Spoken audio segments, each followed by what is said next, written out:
अस्सलाम वालेकुम। अस्सलाम, नमस्ते, सत श्री अकाल। उम्मीद करता हूँ फिट होंगे, बेहतरीन होंगे, अपनी लाइफ अच्छे से एंजॉय करे होंगे हम चारों की तरह।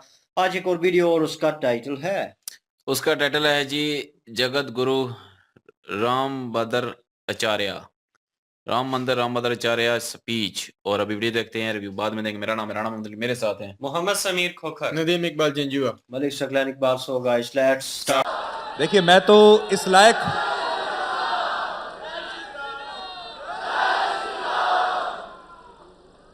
गुरुदेव, आपका बहुत बहुत स्वागत है। और मैं पहले ही कह दूं, मैं तो इस लायक नहीं हूं कि मैं गुरुदेव से कोई भी सवाल पूछ सकूं, लेकिन आपका आशीर्वाद लेकर गुरुदेव आपसे बातचीत जरूर प्रारंभ करूंगा। पूछे। गुरुदेव, आपसे आज जो परिचर्चा होगी उसमें मेरी कोशिश ये होगी कि लोग जो यहाँ पर मौजूद हैं या जो टीवी पर आपको सुन रहे हैं वो आपको और करीबी से और बेहतर तरीके से आपको जाने। सबसे पहले तो मैं आपसे यही पूछना चाहता हूं कि आपकी 75वीं वर्षगांठ आने वाली है जनवरी के महीने में, और जनवरी के महीने में ही श्री राम जन्मभूमि में श्री राम के मंदिर का उद्घाटन भी होने वाला है। तो क्या आप मानेंगे कि ये आपके जीवन का सबसे बेहतरीन पल होगा? मैं तो यही मानता हूँ कि मेरे जीवन का ये सबसे महत्तम क्षण होगा जब रामलला जी गर्भगृह में विराजेंगे और मेरा अमृत महोत्सव होगा, 75वां वर्ष प्रारंभ होगा। क्योंकि 1984 से अब तक राम जन्मभूमि के आंदोलन से मैं जुड़ा रहा, बार बार जेल गए, पुलिस के डंडे खाए, अंत में उच्च न्यायालय में गवाही भी दी और मेरे पक्षों को विपक्षी वकील काट नहीं पाए। सौभाग्य और संयोग से हमको हमारी राम जन्मभूमि मिल गई। और लगता यह है सुधीर जी की इस महोत्सव को स्वयं रामलला ही मना रहे हैं, क्योंकि वे कृतज्ञ हैं। जब रामलला की गवाही की बात आई थी तो सभी धर्माचार्य पीछे हट गए थे। सबने कहा मेरे ठाकुर जी मुझे मना कर रहे हैं। मैंने कहा सुनो, मैं वशिष्ठ गोत्रीय ब्राह्मण हूँ, मेरे ठाकुर मुझे मना करेंगे तो भी मैं जाऊंगा। और मैं मानता हूँ कि हमारे पूर्वजों ने राम जी का नमक खाया है और मैंने भी खाया है, और गवाही दूंगा।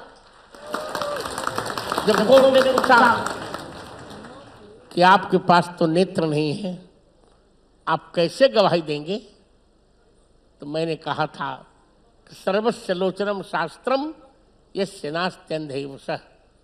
शास्त्र ही सबका नेत्र है, जिसके पास शास्त्र नहीं है वो अंधा है। इसीलिए ना तो मैं और न मेरे परिकर कोई मुझे दृष्टि बाधित मानता ही नहीं। अभी एयरपोर्ट पर रवि जी कह रहे थे कि रामभद्राचार्य जी गुरु जी बाई बर्थ ब्लाइंड है, मैं मुझे ये स्वीकार्य नहीं। मैं ब्लाइंड हुई नहीं, मैंने कभी ब्लाइंड कंसेशन नहीं लिया।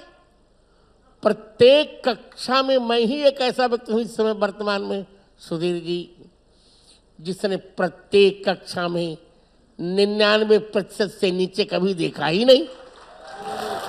गुरुदेव, हम भी आपसे जानना चाहते हैं। गुरुदेव, आप नेत्रहीन हैं, लोग ऐसा कहते हैं। आपने कभी अपने आप को भी देखा नहीं होगा आईने में, इस दुनिया को आपने कभी नहीं देखा। मैंने अपने को बहुत देख लिया है, और जिसको देखने का मन होता सब देख लेता हूँ। आप भगवान श्री राम को कैसे देखते हैं, कैसे आपको नजर आते हैं? मैं भगवान राम को बहुत निकट से देखता हूँ, बहुत रमणीयता से देखता हूँ।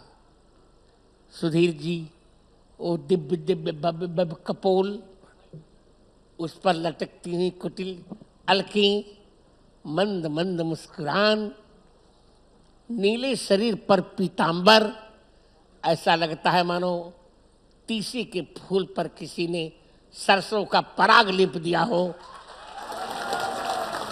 वह कितना सुंदर स्वरूप। और यह जानकर आपको अच्छा लगेगा सुधीर जी कि भारत के तत्कालीन प्रधानमंत्री स्वर्गीय इंदिरा गांधी जी ने कहा था कि मैं आपको आपकी दृष्टि की व्यवस्था करा सकती हूँ। तब मैंने कह दिया था कि अब संसार मुझे देखने का मन नहीं है। हमने उनके कैलेंडर में तस्वीरें देखी हैं और वही देखने के बाद हम उनकी कल्पना करते हैं। मैंने तो उन्हीं को देखा है।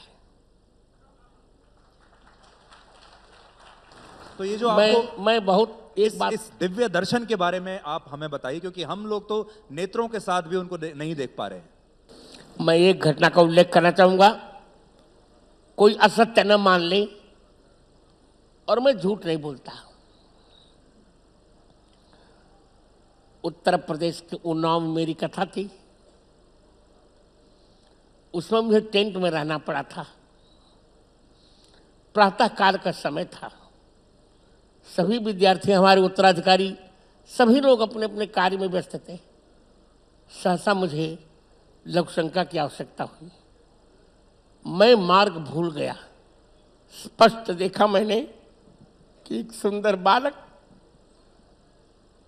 3 वर्ष का, वो मेरा हाथ पकड़कर मुझे बाथरूम में ले जा रहा है और वह मेरी क्रिया संपन्न होने के पश्चात फिर लाकर मुझे बिस्तर पर बिठा रहा है। जब मैंने उसे पकड़ना चाहा तो वो मुझसे दूर हो गया। आज भी उस शोभा को देखकर मैं अपने को भूल नहीं पाता। आज भी मेरी आंखें उस ललित ललित निखिल रसारणव सिंधु, निखिल रसारणव मूर्ति, असमोर्ध संपन्न, सौंदर्य संपन्न, घनदर्प कंदर्प सौंदर्य सौंदर्य, हृदय निर्वध्य रूप, कौशल भूप, सकल कला कलाप कलन, उस राजाधिराज राम जी के चरणों में झुकने का मन करता है और उनको दुलारने का मन करता है।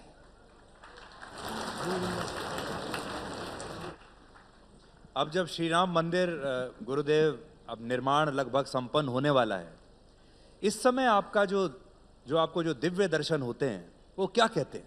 बस राम जी कहते हैं कि चलो मंदिर में चले और गुरु जी आप भी आइए और मेरे साथ अमृत महोत्सव मनाइए।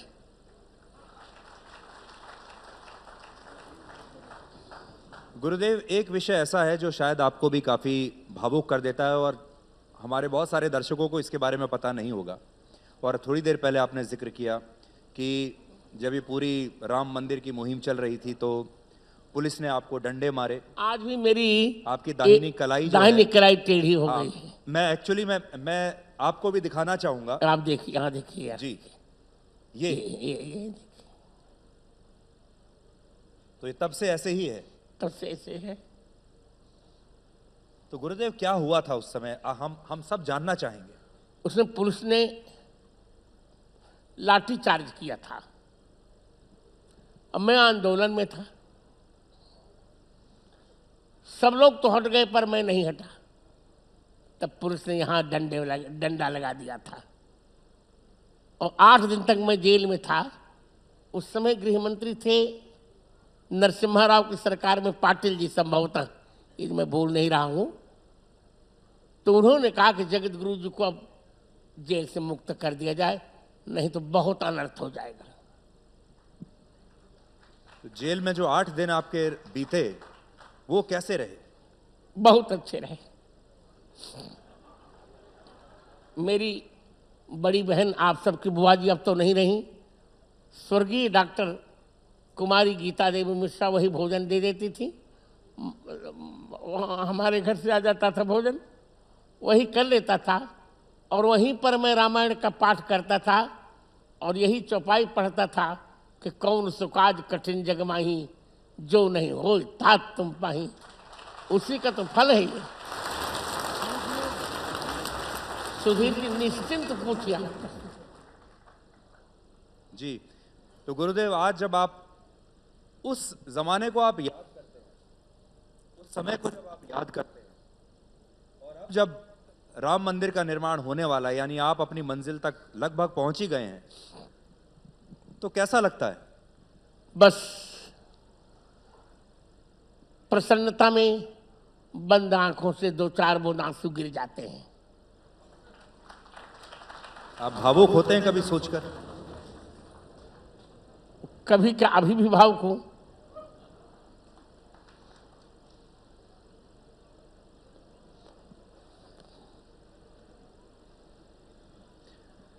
गुरुदेव, जब सुप्रीम कोर्ट में ये मामला चल रहा था, जी तो सुप्रीम कोर्ट में जो पीठ थी उसके सामने आपकी गवाही हुई और आपने उन्हें साक्ष्य दिए, आपने उन्हें बताया, और एक जज ने तो हमने सुना ये भी कहा कि sir you are a divine power. हाँ, ये कहा। मुस्लिम जज थे वो। माननीय उच्च न्यायालय में गवाही थी, सुप्रीम कोर्ट में उसको उद्धृत किया गया था। जी, तो उस गवाही के बारे में गुरुदेव बहुत चर्चा होती है। हाँ, लोग और कहते थे। ऐसा कहा जाता है कि जब आप अदालत में वो गवाही दे रहे थे तो ऐसा लगा जैसे साक्षात भगवान श्री राम वहां प्रकट हो गए और लोगों को एक तरीके से दिखने लगा। तो मैं ये चाहता हूं कि गुरुदेव आज हमारे इतने लोग यहाँ बैठे हैं, अगर आप वही अनुभव अगर आज आप हमें दे सके। निश्चित मैं अनुभव देने ही आया हूं, जबकि आज शारीरिक संगठन के कारण मेरा आने का मन नहीं था, पर मैं जानता था कि आप सबसे मुझे मिलना हो जाएगा और अपनी बात कहने का मुझे अवसर मिलेगा। बात ऐसी है, उसमें हमारे उत्तराधिकारी भी छोटे थे। जी, आपके पीछे ही बैठे हैं। हाँ, मैं देख रहा हूँ ना, आई कैन सी हिम। तो वही तो पकड़े हैं माइक। तो आपको मैं बता दूं कि जो ये बैठे हैं ये गुरुदेव के उत्तराधिकारी हैं। ये तुलसी पीठ के मेरे उत्तराधिकारी हैं। मेरे बाद, मेरे पश्चात यही रामानंदाचार्य बनेंगे। अभी तो मैं 25-30 वर्ष तक तो हूँ ही, चिंता की बात नहीं। मैं वह अनुभव बताऊं। जी गुरुदेव। 2003 का जुलाई मास, रिमझिम बरसात, 11 जुलाई, और उस समय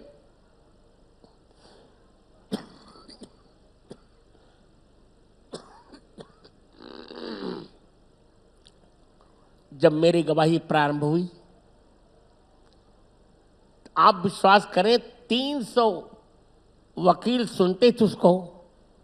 सारी पीठ के, लखनऊ खंडपीठ के कामकाज बंद हो जाते थे। खचाखच वो परिसर भर जाता था जहां मेरी गवाही हो रही थी, और विपक्षी वकील मुझे चुप कराने में कोई कोर कसर नहीं रख रहे थे।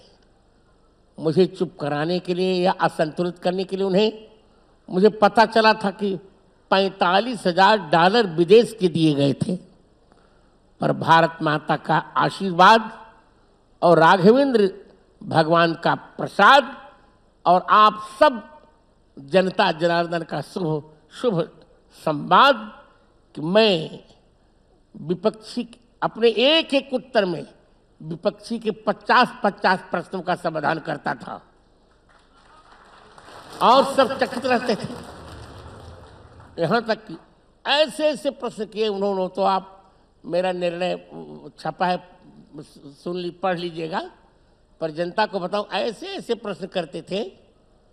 उन्होंने पूछा कि क्या तुलसीदास जी ने भी राम जन्मभूमि की कोई चर्चा की है? मैंने कहा जी। कवितावली के उत्तरकांड के 96 दोहे में की। ढांचा टूट चुका था, मस्जिद बन चुकी थी, तो गोस्वामी जी ने कहा कि मैं भले इनकी मस्जिद हो पर मेरा तो राम मंदिर है, रात में मैं शयन वहीं करूँगा। माग को खैबो मसीत को सोईबो, देवे को एक न लेवे को दो। और एक तुलसीदास जी ने एक ग्रंथ लिखा, बहुत प्यारा ग्रंथ है वो, तुलसी दोहा शतक। सुधीर जी जी जी जी। तुलसी दोहा शतक में तुलसीदास जी ने लिखा, राम जन्म महि मंदिर ही तोरी मसीत बनाए, बहु हिंदुन जवन निहती तुलसी की निहाय। और विपक्षी ने पूछा कि क्या रामचरितमानस में भी इसका प्रमाण है? मैंने कहा जी, रामचरितमानस के उत्तरकांड के 5वें दोहे की 5वीं पंक्ति में स्वयं प्रमाण है, जन्म भूमि मम पुरी सुहावनी, उत्तर दिश बह सरजू पावनी। अर्थात मेरी सुंदरी पुरी में जो मेरी जन्मभूमि है उसके ठीक उत्तर और सरजू माता जी प्रभामान हो रही हैं। इसके पश्चात उन्होंने पूछा कि क्या प्रमाण है कि यही स्थान राम जन्मभूमि का है? मैंने कहा महोदय, पहली बात तो आस्था पर प्रश्न चिन्ह नहीं लगाना चाहिए। जैसे मान लो कश्मीर में हजरत मोहम्मद के बाल की चर्चा तक वहां रखा हुआ है।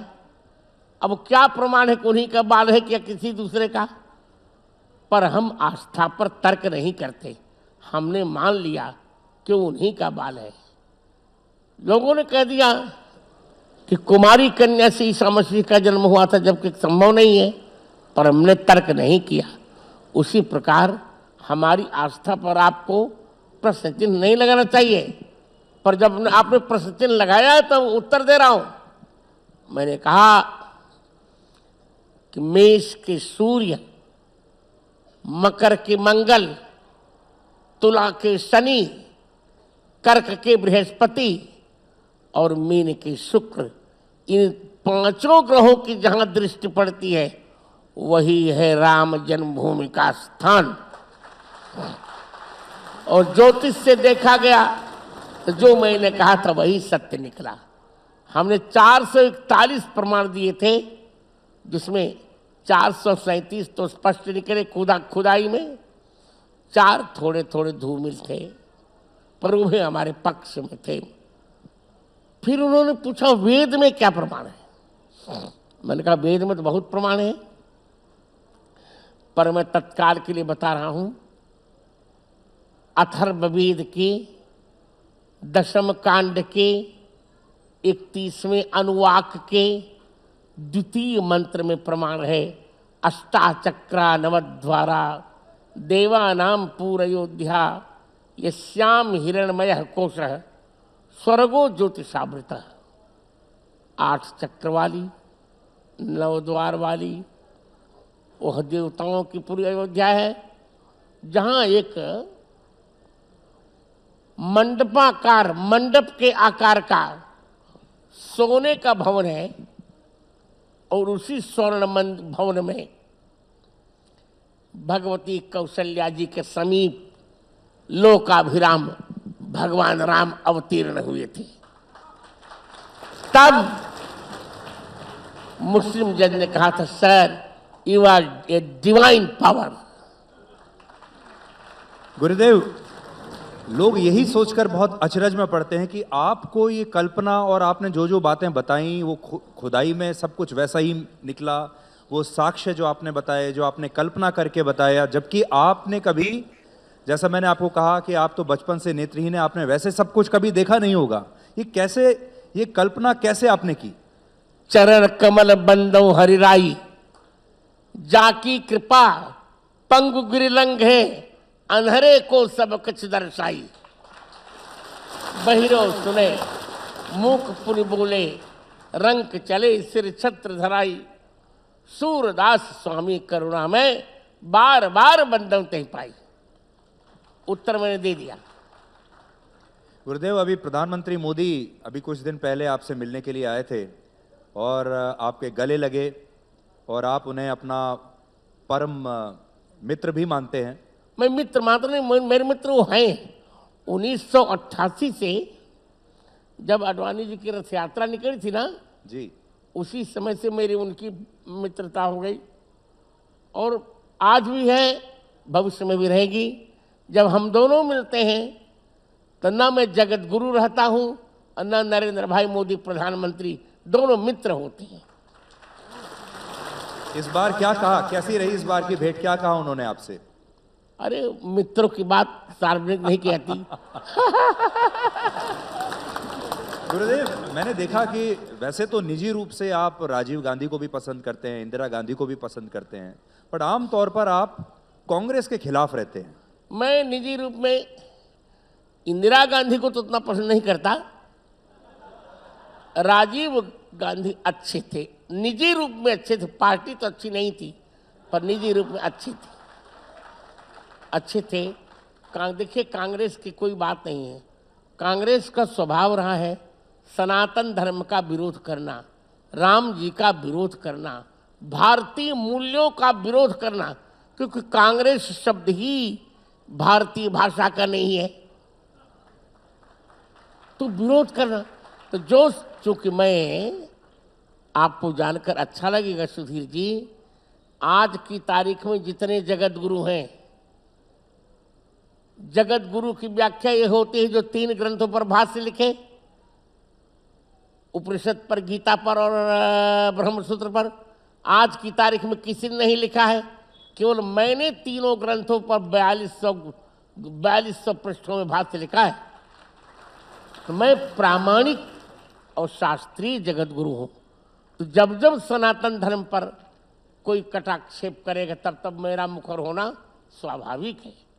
मैं मुखर ही होऊंगा और जितना हो सकेगा उग्र से उग्र दंड विधान भी करूंगा मैं। तो आपको याद होगा, सुप्रीम कोर्ट में एक शपथ पत्र दिया था कांग्रेस पार्टी ने कि अयोध्या में राम जी पैदा ही नहीं हुए, उनका वाक्य। तो मैंने कहा था, मनमोहन सिंह को चिट्ठी लिखी मैंने कि सोनिया गांधी भली कह दें कि उनको भारतीयता कुछ भी ज्ञान नहीं है। वो तो कहते हैं कि चीनी खेत में बोई जाती है, परंतु जो मनमोहन सिंह आपकी गुरु ग्रंथ साहिब में मैंने गिना है 5600 बार राम नाम आया है आपके गुरु ग्रंथ साहिब में, फिर भी आप राम जी की सत्ता को नकार रहे हैं। क्या होगा ये? राम जी भारत के कण कण में हैं। मक्खियों को हटाओ। राम जी ये भी कांग्रेस के समान डिस्टर्ब करें।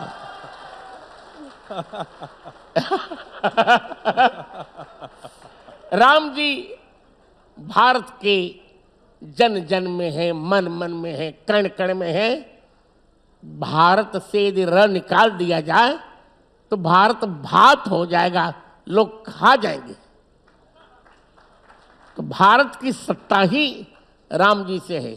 इसे मैं मानता हूं कि राम सापेक्ष राष्ट्रवाद ही होना चाहिए भारत।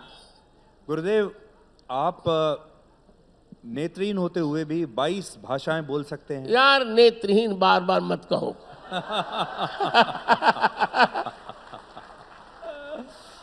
अच्छा, मैं दोबारा से फ्रेम करता हूं। आप 22 भाषाएं बोल सकते हैं, 100 से अधिक किताबें आपने लिखी। मैंने अब तक 230 पुस्तकें लिखी। और मुझे अभी पता चला आपकी एक पुस्तक में तो 10,000 से भी ज्यादा पृष्ठ हैं। जी, उसका लोकार्पण अभी 27 अक्टूबर को माननीय मेरे प्यारे प्यारे मित्र प्रधानमंत्री जी ने उसका लोकार्पण किया। वो अष्टाध्यायी पर मैंने लिखी। पाणिनि अष्टाध्यायी मूल में कितने पृष्ठों में होगी रामचंद्र दास? 25-30 पृष्ठों में। और उसकी व्याख्या मैंने 10,000 पृष्ठों में लिखी, जिसमें 50,000 तो मैंने श्लोक लिखी, जबकि भागवत जी में 18,000 श्लोक कहे जाते हैं, मिलते हैं 14,000। वाल्मीकि रामायण में 24,000 श्लोक कहे जाते हैं, पर मैंने उसमें 50,000 से अधिक श्लोक लिखे। अब कैसे लिखा मैंने, ये मैं नहीं जानता। गुरुदेव, आप वैसे अगर देखा जाए तो हिम्मती भी बहुत हैं और विवादों से आप कभी डरते नहीं, नहीं, साफ साफ बात करते मुझे हैं। मुझे आनंद आता है विवाद में, क्योंकि मैं मानता हूं कि जो संघर्ष करता है उसी का उत्कर्ष होता है। विवादों की बात हुई गुरुदेव, तो आप न्यूज़ चैनल्स देखते हैं, सुनते हैं, आजकल क्या खबरों में क्या चल रहा है, वो कभी उस पर आपकी नज़र रहती है? सब नजर भी रहती है और यथोचित प्रसाद भी देता हूं। तो गुरुदेव, अभी हाल ही में, अब बल्कि हाल ही में क्या, आपने ये बात कई बार कही है, हनुमान चालीसा में भी आपने 4 गलतियां निकाली। और हमारे देश में हम सब तो मैं निवेदन करूं सुधीर जी, ये तुलसीदास जी की गलतियां नहीं है जी, ये प्रेस भूत होता है उसकी गलती है। तुलसीदास जी ने पुरानी प्रतिम वही लिखा जो मैं कह रहा हूं। शंकर स्वयं केसरी नंदन, शंकर सुवन कभी नहीं कहा। शिव जी, हनुमान जी शंकर जी के बेटे नहीं हैं, शंकर जी ही हनुमान जी हैं। हरते भे हनुमान, राम काज रखता अवतारा, और सब पर राम राय सिर ताजा, सब पर राम राय सिर ताजा। राम तपस्वी राजा नहीं, तपस्वी राजा कैसे हो जाएगा? जो राजा होगा वो तपस्वी नहीं, जो तपस्वी होगा वो राजा नहीं। तुलसीदास जी ऐसा वदतो व्याघात नहीं कर सकते। सब पर राम राय सिर ताजा। और फिर आगे, राम रसायन तुम्हारे पासा, सादर हो रघुपत के दासा। सदा रहो नहीं, सादर हो रघुपत के दासा। और जो 7 बार पाठ कर कोई नहीं, यह 7 बार पाठ कर जोई, छूटे बंदी महास कोई। आगे कह दिया, जो यह पढ़े हनुमान चालीसा, इसे यह 7 बार पाठ कर जोई, यही पाठ प्रामाणिक है। इसी प्रकार भगवान मुझे क्षमा करें सुधीर जी, रामचरितमानस में भी प्रेसों ने 4200 गलतियां की, 1-2 नहीं गलतियां की जी। उसका संपादन मैंने किया, मुझ पर मुकदमा भी चला, और लखनऊ खंडपीठ की डबल बेंच ने मेरे पक्ष में निर्णय दिया कि जगत गुरु जी का संपादन सबसे प्रामाणिक है, और फाइन लगाया उन पर 20,000 रुपए का। आज भी प्रतिपक्ष फाइन को नहीं भर पाए, मैं क्या करूँ अब?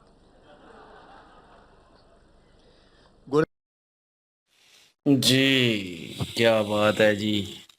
और बड़े हाजिर दिमाग हैं गुरुजी। और सबसे पहले तो एक अच्छाई बयान कर देते हैं कि इन्होंने जब नाम लिया हमारे नबी का, तो हजरत मोहम्मद का बहुत इज्जत से, मतलब कि इज्जत से, एहतराम से नाम लिया, जो कि मुझे बड़ी खुशी हुई है। और मैंने काफी सारे ऐसे गुरु को सुना है, वो बड़े इज्जत और एहतराम के साथ नाम लेते हैं। तो लेकिन जो नीचे होते हैं लोग, काफी सारे जो ऐसे होते हैं लोग, कुछ कट्टरपंथी में जो है ना, वो अली भाई बकवास कर जाते हैं। पढ़े लिखे और अनपढ़ में यही फर्क है। लेकिन मैंने वही ना कई गुरुओं को सुना है, ठीक है, वो हमेशा जो है वो इज्जत से नाम लेते हैं। क्यों? क्योंकि उनको पता है कि इज्जत से नाम लेना है। और काफी सारे हमारे मुस्लिम ऐसे हैं बड़े, जो कि इज्जत से नाम नहीं लेते दूसरों का, किसी का भी नहीं लेते। सीधी बात है। और ये डिफरेंस मैंने पहले बता दिया है कि ये जो आपके गुरु हैं वो इज्जत से नाम लेते हैं, जो हमारे हैं बड़े, वो इज्जत से नाम नहीं लेते। ये अंतर है, नो डाउट। ये वाकई शर्म वाली बात है, और इज्जत से नाम लेना चाहिए, चाहे कोई भी हो। तो ये चीज़ इनकी खूबी बहुत अच्छी लगी है मुझे। और बाकी जो है, उन्होंने अपने धर्म पे बातें की हैं, और जो गलतियां थी वो जो उन्होंने बताई हैं, तो वो उन्होंने अपने जो है वो सबूत के साथ जो है, वो अदालत में जब केस भी चला तो उन्होंने कहा, मैंने सबूत कि मेरा जो पक्ष था वो भारी था, पलड़ा भारी था, तो मैं जीत गया। लेकिन अभी तक 20,000 जो है वो उन्होंने पे नहीं किए। तो इस तरह जो है वो काफी सारी जो इन्होंने राम मंदिर में जो चीजें मिली हैं उसके बारे में इन्होंने बताया कि वो जो है वो मुझे पहले से ही पता थी, और मैंने बताया था कि इसके नीचे ये है। और वाकई वही निकला जैसे को संदीप चौधरी साहब बोल रहे थे कि वैसे ही सारा कुछ निकला है। हम्म, तो यहाँ से पता चलता है कि वो बार बार जब कह रहे थे कि आपके नेत्र नहीं है, मतलब आंखें नहीं है, तो आप उनको कैसे पता चला, तो वो एक दफा तो चिढ़ गए कि ये मत बोलो कि आंखें नहीं है। तो मतलब कि जो नहीं देख सकता उससे भी ज्यादा देख रहे हैं ये, बिल्कुल क्योंकि जो ऐसे लोग होते हैं उनकी छठी इस काम बहुत ज्यादा ज्यादा करती है। करती है, बिल्कुल। एक तो कम होती है तो दूसरे में पावर बिल्कुल ज्यादा होती पावर है। बहुत ज्यादा होती है, इसमें कोई शक नहीं है। और ये काफी सारा सबूत के तौर पे, जैसे कि उन्होंने पहले से ही बता दिया, प्रेडिक्ट कर दिया कि उसके नीचे जो है वो, उस मलबे के नीचे जो है वो ये सारा कुछ है। हम्म, तो जो है अभी जो बाद में जब वो सर्वे किया गया तो पता चला कि वाकई सारा कुछ है वो वाला। हम्म, तो इससे साबित होता है कि इनके मतलब अंदर वो खूबी थी। और उसके अलावा जो है वो एक और चीज मैंने नोट की है कि गुरु हो तो ऐसे हूं कि जब वो आंदोलन हुआ, जब वो एहतजाज हुआ, तो उस वक्त सारे पीछे हट गए, लेकिन ये पीछे नहीं हटे और खुद भी जेल में गए। हम्म, ये चीज वैसे इनकी बहुत अच्छी लगी है। और जो ऐसा बंदा होता है ना जो कि खुद आगे होता है, बाकी उसके पीछे होते हैं, और खुद पहले सजा, वो जो अगर सजा होनी होती है वो खुद पे लेता है, वही अच्छा गुरु होता है और वही जो है वो लीडर होता है। तो इनमें ये खासियत मैंने देखी है कि 8 दिन खुद भी जेल में रहे और लाठी भी खाई, वो हाथ की हड्डी भी दिखा रहे थे कि टूटी हुई है। उनको हाथ तो फोल्ड हो गया अभी। वो वही ना, वो खुद पे सारा कुछ सहा है। हम्म, और ये चीज अच्छी है मुझे लगती, बजाय इसके कि कुछ लोग, काफी लोग ऐसे होते हैं जो बड़े बनते हैं लेकिन खुद नहीं आगे होते, दूसरों को आगे करते हैं। ऑन टाइम भाग जाते हैं। अच्छा बिल्कुल एडवाइजर होने की सबसे अवलीन जो चीज होती है ना, वो यही होती है कि अच्छा एडवाइजर होता ही वही है जो सबसे पहले एडवाइस करने वाला हो, जो एडवाइस करना चाह रहा है उस पे सबसे पहले प्रैक्टिकली खुद अमल बिल्कुल, करे। खुद वही कह रहा हूँ, खुद और अमल किया है जिन इन्होंने। चीजों पे खुद आइडियलाइज करें। इंसान का अमल होता है उस बंदे की बातों में असर होता है। बिल्कुल। वो आगे जब बातें करता है या लोगों तक नसीहत पहुंचाता है तो वो एडवाइस जो है लोग सुनते भी हैं और उस एडवाइस पर फिर अमल भी करते हैं। बिल्कुल।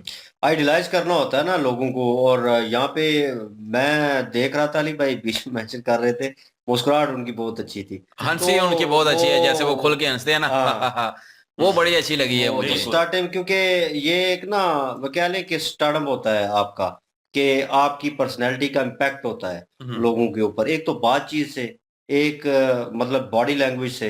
तो आप जो बात कर रहे होते हैं, लोग सुन रहे होते हैं और आपको देख भी रहे होते हैं। कहते हैं कि जब कोई बात कर रहा हो तो उसकी आंखों में देखना चाहिए। ठीक है। और यहाँ पे तो पूरा वो खुद दर्शा रहे थे, बातों से भी और बॉडी लैंग्वेज से भी। जो बात कर रहे थे ऑथेंटिक थी, उसमें जरा फेकनेस नजर नहीं आ रही थी। तो जैसे उन्होंने कहा कि एक किस्म की क्यासराई पहले कर दी थी कि ये चीजें निकलेंगी, और वो हुआ। उसके बाद उन्होंने हनुमान चालीसा जो है उसमें मेरे ख्याल में चार गलतियां थी, गलतियां मिस्टेक निकाली थी। हैं। वो उन्होंने छापे वाला। क्लियर आउट की कि प्रेस की गलती है, हम्म, उनको फाइन होना चाहिए। ये गलत कार्य है, क्योंकि जितने लोग पढ़ेंगे तो फिर उसको वो मिस कंक्लूजन में रहेंगे हाँ, और वो प्रिंटिंग गलत प्रेस वालों पढ़ेंगे। की गलती है ना कि वो हाँ, देख के नहीं कर रहे। हाँ, तो वो गलत पढ़ेंगे। इन्होंने उसको भी करेक्ट किया। उसके बाद मेरे लिए सबसे ज्यादा शॉकिंग था कि उन्होंने इतनी मतलब वो बुक्स लिखी हैं, और उसके ऊपर मतलब हाउ इज दिस पॉसिबल यार, मतलब कि बंदा 230 से जायद। हाँ, और बिल्कुल। 50,000 श्लोक का कह रहे थे, और वो श्लोक। जो उनकी धार्मिक किताबें हैं उसमें भी इतने श्लोक नहीं है। उसमें चौदह बिल्कुल चौदह बता रहे चौदह हैं, हजार चौदह थे, हजार है। एक में 25 का 23,000 हाँ, बता रहे थे। तो उन्होंने कहा डबल क्वांटिटी में है, मतलब और कि उनकी उस उन्होंने कहा बात से ये हम मुझे नहीं पता कि मैंने कैसे लिखे। बिल्कुल, और उनकी इस बात से हम इत्तेफाक करते हैं कि वो वाकई तौर पर ब्लाइंड नहीं है, क्योंकि ब्लाइंड के लिए वाकई ये इम्पॉसिबल है। उनकी जो आंख है वो आंख किसी के पास भी नहीं है। ना ना, वो और जो वो एक वो छोटा, जब छोटे बच्चे का, मतलब वो 3 साल के बच्चे का एक किस्सा किस्सा सुना रहे थे, उस सुनाया। वक्त वो अबदिदा हो गए थे रोने, मतलब कि आंखों से वो क्या भावक में, मेरे ख्याल लफ्ज यूज कर रहे थे ना, बाबा भावक हो गए थे। और उस वक्त उन्होंने पूछा कि आप कब, उन्होंने कहा मैं तो अभी भी हुआ हूँ। सेंटिमेंटल हो जाता है बंदा, नो डाउट। क्योंकि जैसे उन्होंने किस्सा बताया कि मैं मतलब जा रहा था और बाहर जाना था, मुझे हाजत हुई और मैं उठा और मैं जाने लगा, और मार्ग मुझे भूल रास्ता गया। पता नहीं था और मैं भूल गया। और उसके बाद को बच्चा वहां पे आया और उसने मुझे, और उसका रूप जो बता रहे थे, वो वर्ड जो थे वो बड़े, मैं कहूँगा कि हैवी थे। है और भी हिंदी थे, मतलब कुछ उस चीजें नहीं समझ में आई। वो नहीं, वो मिस आउट होगी, सॉरी अबाउट दैट, हमें मेंशन कर दीजिएगा कमेंट सेक्शन में। वो हुलिया बताने की कोशिश कर रहे, दर्शाने की कोशिश कर रहे थे कि एक खाका था उनके जहन में कि वो मुझे वैसे नजर आ रहा था। हालांकि बिल्कुल। वो देखा जाए इन रियलिटी, वो बंदा कहता है कि ब्लाइंड बंदे को मतलब वो देख नहीं सकता, कैसे नजर आएगी। लेकिन वो अपनी कह लें कि रूह की नजर से उस चीज को देख रहे थे। और उस बच्चे को देख रहे थे, उन्होंने गाइड किया उन्हें, और जब तक वो वापस वो आने कह तक रहे थे वो कि वेट कर रहे मैं थे। उनको जो है अपने गले से लगाने लगा, लेकिन वो दूर हट गए थे। हाँ, हट तो गए। मतलब वो दूर हो गए, तो मीन्स के उस वक़्त वो बिल्कुल रो पड़े थे, और क्योंकि ये फीलिंग होती है अंदर की, और देख लें एक बंदा जिसे हम कहते हैं नॉर्मल ब्लाइंड बंदा जो है, वो जो है वो कहीं न कहीं उसकी कोई न कोई छठी हिस्स जो है वो बहुत ज़्यादा पावरफुल हो जाती है, और इनमें मेरे ख्याल में हर चीज़ में एबिलिटी है, नो डाउट, और ये गाइड कर सकते हैं, और पीछे जो उनका शिष्य है जिन्होंने आने वाले वक़्त में बैठना है, वो भी इनके साथ थे। और बिल्कुल। ये चीज़ देख के अच्छी लगी है कि उत्तराधिकारी। इन अ गुड वे, मैं कहूँगा कि पर्सनैलिटी का इम्पैक्ट डाला है लोगों के ऊपर। बिल्कुल जी, वो बिल्कुल। हँस-खेल रहे हैं, इन अ ईज़ वे बात कर रहे हैं, वरना लोग घबराते हैं, हुँ, क्योंकि जब वो उनके पास फेकनेस होती है, झूठ होता है, तो फिर कब सवाल कोई आता है या ऐसा कोई आ जाता है सवाल, तो उसके ऊपर वो परेशान हो जाते हैं, या जवाब क्या देना है, या डबल मीनिंग में जवाब देंगे। लेकिन इसके साथ इन्होंने जवाब भी ऑथेंटिक दिए, और उसके बाद वो हाज़िर दिमाग भी हैं। उससे अंदाज़ा लगा लें, कांग्रेस की बात हो रही थी, मक्खी बार-बार बैठ रही थी, तो उन्होंने डायरेक्टली बोल दिया। अब जो कांग्रेस वाले लोग हमें देख रहे हैं, सॉरी अबाउट दैट, लेकिन उन्होंने गुरुजी ने मेंशन किया है, तो वो एज़ अ जोक ही था, क्योंकि हाज़िर दिमाग होना ज़रूरी है, और मैंने बहुत कम लोग देखे हैं। मैं तो बिल्कुल। कहूँगा कि हर चीज़ परफेक्ट होती है आदमी की, फिर भी वो हाज़िर दिमाग नहीं होता, और बेशक वो कांग्रेस के हाँ, खिलाफ थे, लेकिन उन्होंने राजीव गांधी जी की जो है ना वो तारीफ भी की है। तारीफ़ की है उनका उनकी। निजी तौर पे, ज़ाती तौर पे जो है ज़ाती वो तौर पे अच्छे हैं। अच्छे थे। लेकिन बिल्कुल। पार्टी की उन्होंने बात की, तो फिर मुस्कुरा पड़े कि यार वो ठीक नहीं है। तो बाकी यार इसमें ना एक बात इसमें ऐड नहीं हुई, वो इन्होंने बताया कि एक जगह केस हुआ था और काफ़ी ऐसे सवाल थे जो हल नहीं हो हाँ, रहे थे। वो उन करने लगा था हाँ, मैं। वो हाँ, हाँ। इन्होंने ऐसे जवाब दिए कि वो जो सवाल इन्होंने हल किए वाक़ई हाज़िर दिमाग है, और काफ़ी इन्हें नॉलेज है, और अपने धर्म को काफ़ी जो है ना प्रॉब्लम जो क्रिएट थी इन्होंने काफ़ी हल की हैं। वाक़ई ये ऐसे नज़रों से हमें लगते हैं वाक़ई इनमें जो खूबियाँ पाई जाती हैं वो आम लोगों से उन्होंने बढ़ के बोला हैं। था ना कि उधर के मुझसे जो दूसरे मुखालिफ वकील थे, हुँ, हुँ। वो सवाल पे सवाल मुझे मैनिपुलेट कर रहे थे, मुझे हुँ। इधर-उधर की बातों में लगा रहे थे, तो मैंने वो ऐसे-ऐसे जवाब दिए कि उनके 50-50 सवालों के जवाब थे एक-एक बात में। एक हुँ। एक ही अंतर देता था और उसमें हाँ। ख़त्म हो जाता था। वाक़ई और जी। कंक्लूज़न अगर क्लियर करना हो, मैंने अवाम में देखा है, हुँ, और वहाँ पे सिख कम्युनिटी भी बैठी हुई थी, हुँ। मुस्लिम भी मैंने देखे हैं, मुस्लिम ठीक भी है? आया था। सनातन धर्म के तो अवाम थी नो डाउट, बिल्कुल। लेकिन ये है कि मुझे ये चीज़ देख के ज़्यादा खुशी हुई कि हुँ, लोग वहाँ पे हर धर्म का बंदा मौजूद है, उन्हें सुन रहा है। जैसे हमने एक पंडित जी की वीडियो की थी, और उसके ऊपर उन्होंने बातें बिल्कुल, बातें की थी। वकील अ उनको समझा रहे थे। हाँ, वकला वकला थे मेरे ख़्याल, और उसके अलावा पुलिसमैन थे मेरे ख़्याल में साथ उनके। तो हुँ, वो थे, और उनके साथ बातचीत हो रही थी, उनको जो नॉर्मल ज़िंदगी में चलता है बंदे की, और जो लाइफ़स्टाइल चल रहा होता है, उसमें जो प्रॉब्लम्स आती हैं उनके ऊपर उन्होंने बातचीत की, और इतने प्यारे अंदाज़ से उन्होंने समझाया। और जब हमने वीडियो ख़त्म की, यकीन माने मैं कह रहा था कि यार कैसे उसने इस चीज़ को समझाया उन्होंने, और उस चीज़ को इम्प्लीमेंट किया है, कि बिल्कुल मज़ा आ रहा था उस वीडियो में, उस और सुनने को दिल कर रहा था। तो सेम यही चीज़ यहाँ पे देखने को मिली है, नो डाउट। और सबसे अच्छी बात मैं कहूँगा, किसी भी रिलीजन के उन्होंने जो है प्रॉफिट मोहम्मद का नाम लिया, उन्होंने डिसरिस्पेक्ट नहीं की किसी की भी। डिसरिस्पेक्ट नहीं की, और बिल्कुल। That's a positive point, no doubt, इसमें कोई शक नहीं है। हमें पर्सनल वे में हमारी टीम को कोई गिला नहीं होता किसी चीज़ का। अगर आप कमेंट सेक्शन में कुछ भी लिख देते हैं या कुछ भी कह देते हैं, आप पे डिपेंड करता है। लेकिन ये है कि रिस्पेक्ट करनी चाहिए, और वो कहते हैं ना, गिव एंड टेक वाला हिसाब है। तो आप करेंगे, तो अगला बंदा भी डेफिनिटली करेगा, और आपके जो रिलीजन का इम्पैक्ट है वो और बढ़ेगा, रुतबा और बढ़ेगा। तो मेरे ख्याल में वीडियो बहुत अच्छी थी, और लाइक कर दें, शेयर कर दें, सब्सक्राइब कर दें। कमेंट सेक्शन ओपन है, प्लीज़ अपनी राय देना मत भूलिएगा। इंशाल्लाह मिलते हैं नेक्स्ट वीडियो में, अपना ख्याल रखिएगा, दुआ में याद रखिएगा, तब तक के लिए अल्लाह अल्लाह हाफ़िज़। हाफ़िज़, पीस।